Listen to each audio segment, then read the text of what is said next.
ก็มาหอดเพื่อนพี่น้องสรุปบ่ได้ซ้ำหัวหันสิได้ไปซื้อใหม่อีกพี่บอลคือมึงหนาผู้ใดที่ไปซื้อแต่ว่าอันนี้ได้แล้วเนาะแม่เลี้ยงลูกงูไก่สิได้ออกนมล่ะเบิ่ง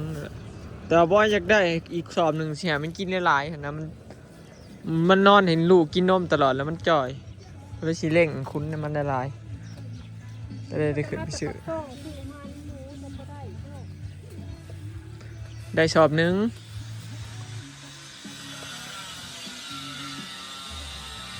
ก็เลยซื้อได้กินเนาะแย่ตลาด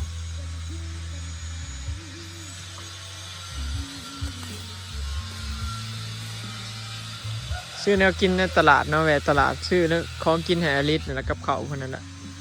กับบักหุงมาแบ่งไว้ในเรือนให้สร้าง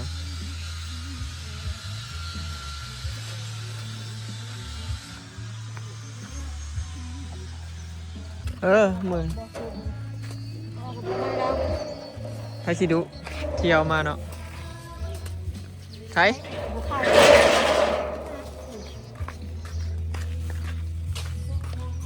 โอ้สร้างค่อย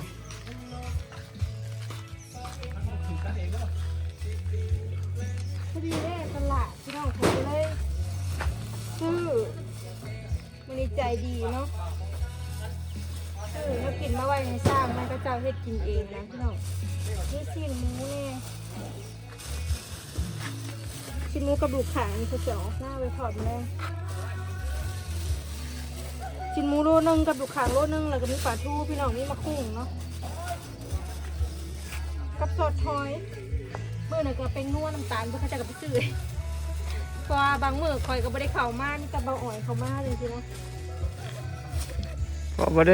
ได้ฮู้เขาเจ้าเฮ็ดกินหยังเลยพี่น้องมีบ่มีแต่บอกแต่ว่าอิหยังเบิดก็บอกเด้อที่ซื้อก็คือมันเป็นน้ำใจจากเจ้าของบ้านหรืออย่างบางมื้อก็เขาเจ้าหาซื้อแล้วกินมีห่านอยู่แล้วเขาเจ้าปิดนะเนาะมื้อได้เขาเจ้าหาซื้อแล้วกินบ่ได้เฮ็ดกินในตู้นี่มันก็ยังพอได้กินไปอีก2เขาเฮ็ดยังยัง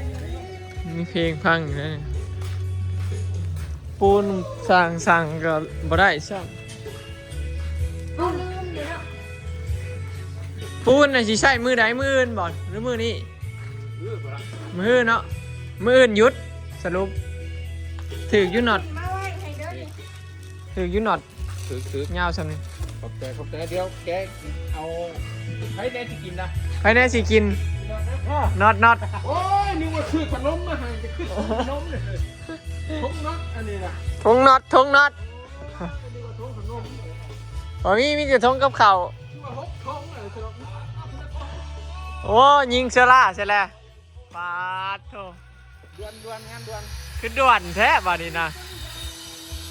ปูยังบ่ทันแห้งซ้ำยิงเชล่าอะไรก็สิด่วนแห้งเนาะสร้างก่อน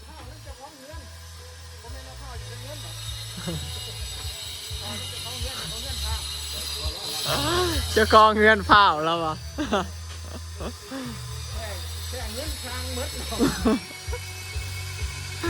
แล้วเบิกดูลายระเบิดสร้างมาเฝ้าสร้างอยู่บ่คือสร้างเงินเด้สร้างเขาอารมณ์ดีค่ะมึงบางในงานแข่งงานล่ะผักขี้เล็กเด้อจ้า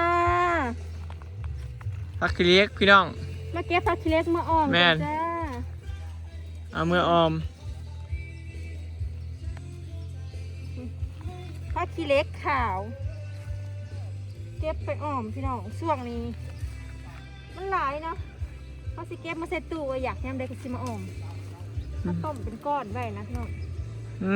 ใครมาไปแช่ข้างบน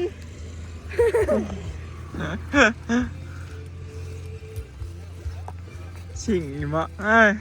มึงไงให้บ่พักอันนั้นบ่ได้ยินเสียงเพลงบ่มีแต่ปิดให้ดิเทิงไปป้าต่อเก็บอะไรหลายโลดเก็บเอา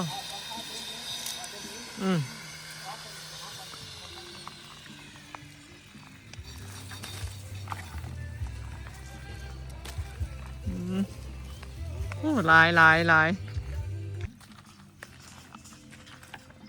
มึงนี่ ป้าอยู่ในเทิงมันเป็นยอดพูพูดป้าพี่น้องหลายเลยมันเป็นยอดนอนพอดีเนาะ ตัดงานไว้เลยเนาะ เอามาเก็บแล้วเขาตัดงานไว้แล้วมันป่งพี่น้องข้างหน้าเฮงตัดเฮงป่งในต้นนี่มันป่งมันจะยอดงาม ที่หาในมันไปปลูกที่ชวนเฮาอยู่ ๆ สามเจ๋เหี้ยอยาก อยากอิหยังก็หาไปปลูกเบิดเนาะบ่ยากหาซื้อแล้วก็บ่ยากไปเก็บบ่อนอื่นเนาะพี่น้องเฮาคนอยู่ใช้ก็สิได้หั่นเด้มันจะได้กินแบบคันว่าปลูกบ่อนอื่นแล้วเฮาขี้ข้านมาเก็บเนาะพี่น้องคันปลูกไว้ติดเจ้าของน่ะมันสำสิกิน เฮาก็สบาย แม่นมันก็เฮ็ดให้อยากพักร้ายขึ้นนี่มันก็งามเลยได้นี่หยอดหน่อยมันเอาเอาพี่ เยอะมาก มันซ้อนเนาะแกงใส่กับไอ้ออมใส่กันกับอันนางเข้มเนาะหรือว่ากระดูกหมูกระดูกอันงัวแซ่บพี่น้องกระดูกข่างเนาะต้มไปเปื่อยกระดูก แม่ นั่นแหละ เก็บในหัวเฮือนี่นะบ่ได้ไปเก็บไก่ ต้นเดียวนี่ก็ละลายเติบพี่น้องมึงดกแห้งเนาะ โอ้ย มีผู้ใดหมักกินอ่อมขี้เล็กเนี่ยพี่น้อง ออมใส่นางก็เพิ่มมาเด้อ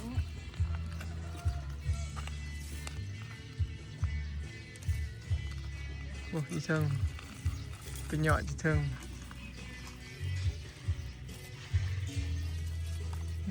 หล่นละ แดด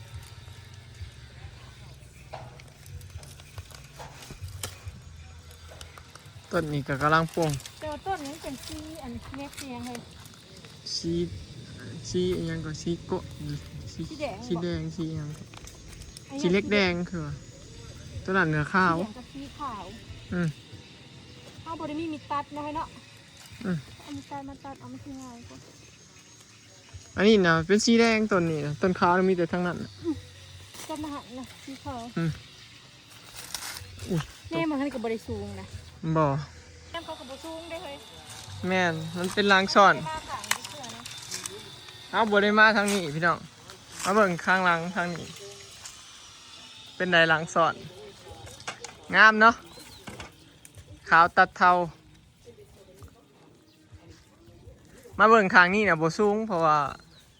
หลังคาข้างนี้มันต่ำกว่าข้างนั้นเด้พี่น้องข้างนั้นน่ะมันเฮ็ดสูงกว่าข้างนี้เพราะว่ามันเป็นหลังคาซ้อนฮะก็เริ่มใส่แอนแพนเชอร่าเนาะใส่ชี้หนากับชี้ขางมัน เริ่มเป็นรูปเป็นร่างขึ้นแล้วพอใส่เชอร่าเลยรู้สึกว่างามขึ้นเนาะ ตานั้นเป็นเพื่ออันโตโกะมันเป็นที่ดับเนาะ ใช่ป่ะบอก แม่น เพื่อที่ดับที่งาม มันตัดกันกับสีเล็กเดี๋ยวสีเล็กกับสีดำพอดีข้างนี้นะงามเนาะข้างนี้นะบ่สูงคักดีพี่น้องนะหลังคาซ้อนแบบนี้ก็สวยดีนะ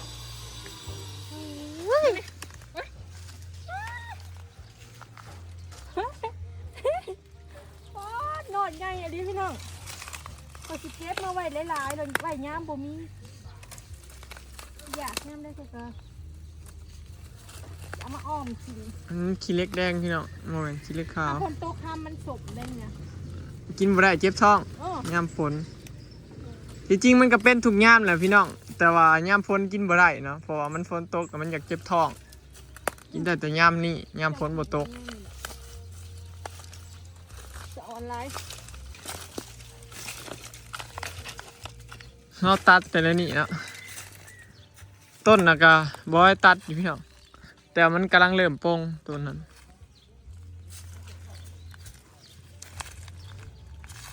พี่หน้าแห่งสิโป่งลายต้นที่เราตัดเห็น เด็กมันกำลังปลูก กำลังเริ่ม อู้ เอ้ยนี่ มันยอดใหญ่จังเลย ยอดใหญ่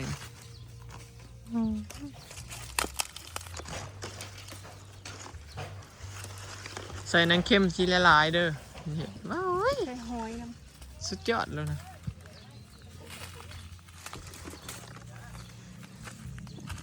ำไว้อยู่ด้วยสั่งจ้ะ มือนี่เร่งเพิ่นว่า มือประยุทธ์เลือกผู้แทน มือ คอยกันได้บ่เลือกผู้แทนคือกันพี่น้อง ส่วนข่อยน่ะสิได้มื้อแรกเลือกอยู่บ้านพุ่นละ บ่ได้เมื่อมั้งเขาบ่ได้ว่านะเด็กเขาไปอยู่เขาก็นั่นเลยเขาก็จะผู้อยู่นะประมาณทุกปีเนี่ยจะเขาบ่ได้เมื่อติบ่ได้เมื่อ พี่แรกบ่ได้มื้อนั้นเขาบ่ได้เลือกปีต่อปีใด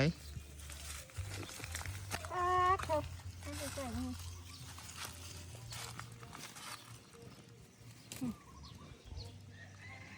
ชื่อหมด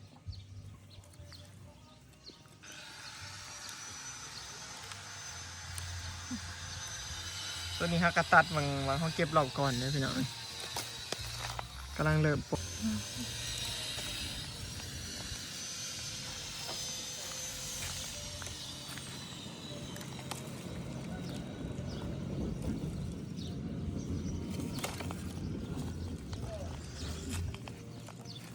ก็สีขาวนี่ ขี้เหล็กขาว ต้นนี้นะขี้เหล็กขาวพี่น้อง เลยสีขาวยังไงนะ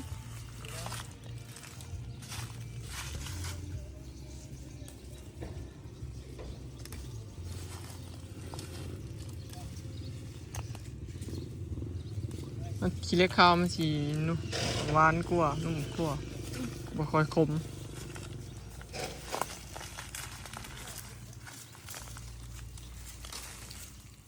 ง่วงมันบ่กินเนาะขี้เหล็กเนาะมันคืนมันคิว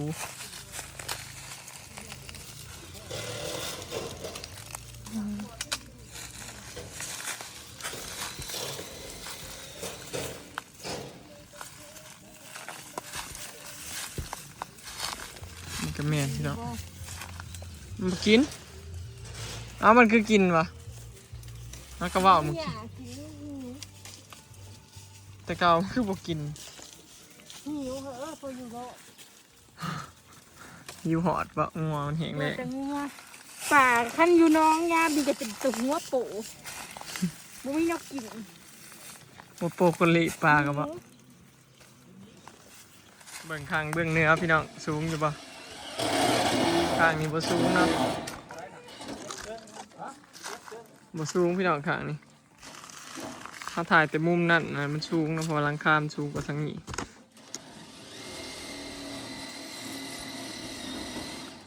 อ้าวใส่เสื้อล่าข้างนี้เรียบร้อยพี่น้อง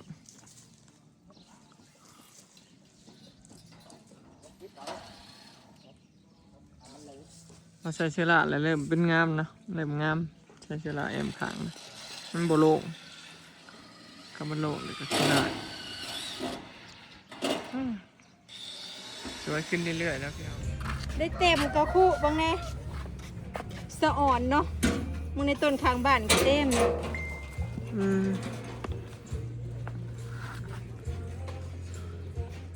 สรุป สีต้มแล้วก็ปั้นเอาเข้าตู้แช่ไว้อยากให้มันได้ก็เอามาอ้อมกินเนาะสบาย โอเคเนาะพี่น้องคลิปนี้ก็สิขอเก็บภาพบรรยากาศสำนี้เลยเนาะพรุ่งนี้หยุดงานจ้า สั่งบ่มาแล้ว สั่งมา